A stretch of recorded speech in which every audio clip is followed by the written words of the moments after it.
आप सब लोग कैसे हो। और मेरे ख्याल से आप सभी ने मॉडल आंसर से अपने आंसर चेक कर लिए होंगे और उम्मीद है कि आप सभी लोग अच्छे नंबर से पास हुए होंगे। ये वीडियो उन लोग के लिए खासकर ज़्यादा इम्पोर्टेंट होने वाली है जो लोग जो पासिंग मार्क्स है, अगर आप जनरल हैं तो 90 और बाकी हैं तो 75। तो अगर आपने 75 से एक दो नंबर कम पाया है या एक दो नंबर ज़्यादा पाया है तो ये वीडियो आपके लिए इम्पोर्टेंट होने वाली है, बाकी तो सबके लिए होगी। तो चलिए बात क्या है इसको समझते हैं।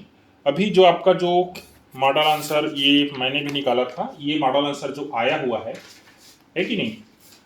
अब मान लीजिए आपने 75 या 77 नंबर पा लिया तो आप सोचोगे कि मैं क्वालिफाई कर गया, तो ऐसा नहीं है। आप ध्यान से नीचे को पढ़िए, यहां पर देखिए दावा आपत्ति 11 अक्टूबर तक नीचे दिए गए प्रारूप में स्वयं उपस्थित होकर या डाक द्वारा या व्यापक वेबसाइट पर दावा आपत्ति सेक्शन में उपलब्ध पोर्टल पर भेज सकते हैं।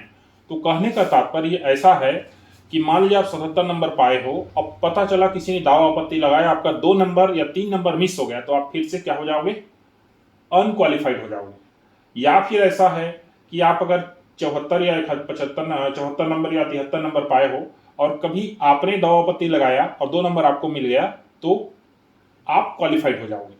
तो यहाँ पर बात यह है, आपको खाली नहीं बैठना है। अगर आप 75 77 इवन आप 77 या फिर 78 ले लीजिए, मेरे ख्याल से अगर आप 80 टच किए हैं ना तो आप जो है कंफर्म मान सकते हैं क्वालिफाइड है। तो अगर आप एक दो नंबर कम आए हैं तब तो और मस्ट बनता है, आप ऐसे क्वेश्चन को ढूंढिए जिस पर दावा आपत्ति लायक प्रश्न बनता है। उदाहरण के लिए एक प्रश्न आया था, मैंने हिंदी में देखा है, इसका आंसर जो है जो दिया है ये देखिए, यहाँ बगल में आप देख लीजिए क्वेश्चन है, ऊपर उपसर्ग युक्त शब्द है। यहाँ पर शब्द क्या कहे देखिए, भिक्षुक, परिधि, मृगया और इच्छा। तो यहाँ पर परिधि और मृगया। अब जो आंसर जो मॉडल आंसर ने दिया है परिधि, और एक और आंसर है यहाँ पर सी मृगया। तो याद रखिए, अगर आपने कहीं आंसर ए या डी दिया है या फिर मान के चलिए आपने सी दिया है, मतलब तीनों आंसर आपका गलत है और आंसर किसको दिया है, परिधि को, तो इस कंडीशन में आप दावापत्ति लगा सकते हैं। मेरे हिसाब से मृगया भी कोई गलत उत्तर नहीं है, उसके बारे में आप चेक कीजिए, क्योंकि दोनों संस्कृत के शब्द हैं और संस्कृत के शब्द में दोनों में भी उपसर्ग जो है यूज होता है। मैंने इस पर रिसर्च किया था। तो ऐसी ही क्वेश्चन ढूंढिए जो कहना चाहिए जिस पर दावा आपत्ति लगाया जा सकता है।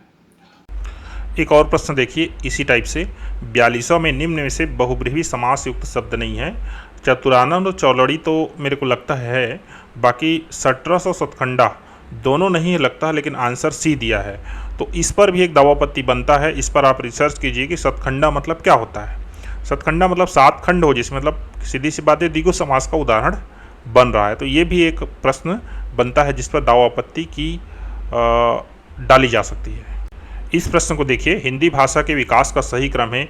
एक्चुअल में इस प्रश्न को तो विलुप्त होना चाहिए, क्योंकि इसमें इतिहासकारों में जो बहुत सारा इसमें कन्फ्यूजन है, कोई कुछ कहता है, कोई कुछ कहता है, एक मत नहीं है। तो इसमें भी आपका बनता है, आप कोई भी जो फेमस जो हिस्टोरियन हैं उनका आप पॉइंट उठा कर ले जाइए कि इन्होंने ये प्रूव किया था कह के, और आंसर इसका शायद तक सी या बी दिया है, लेकिन ये क्वेश्चन ही रिमूव होना चाहिए।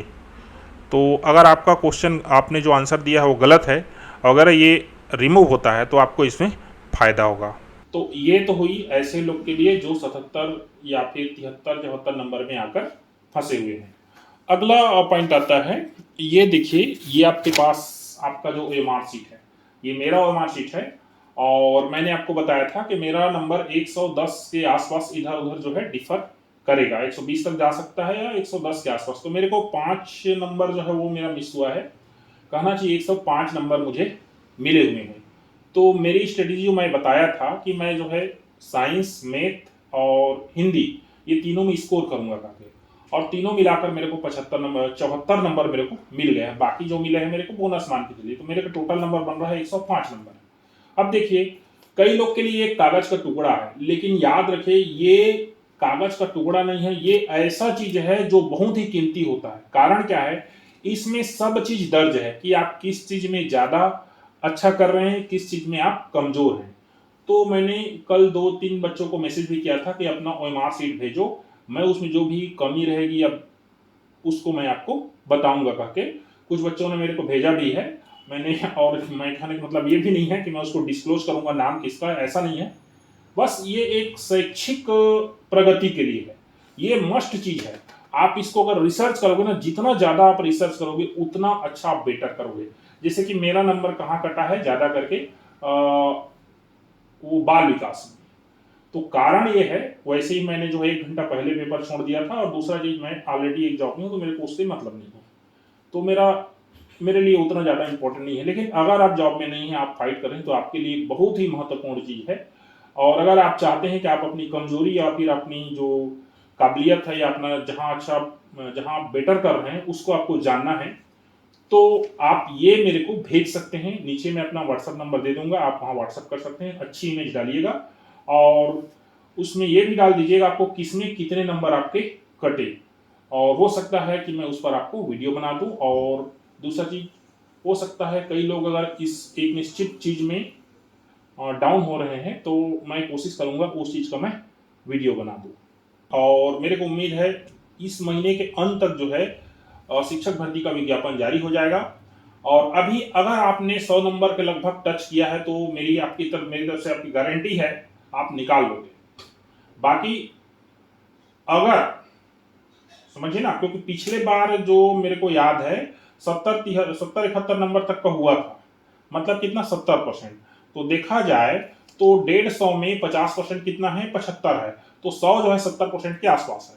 तो सीधी सी बात है, आप 100 प्लस स्कोर करते हैं तो पूरा पूरा चांसेस है आपका जो है शिक्षक भर्ती में आप शिक्षक बन जाओ। तो जितना नंबर आपका कम हो रहा है उसको ढूंढिए कि कहाँ आपका नंबर जो है कम हुआ है। तो ठीक है, आज की वीडियो में इतना ही। और आप लोग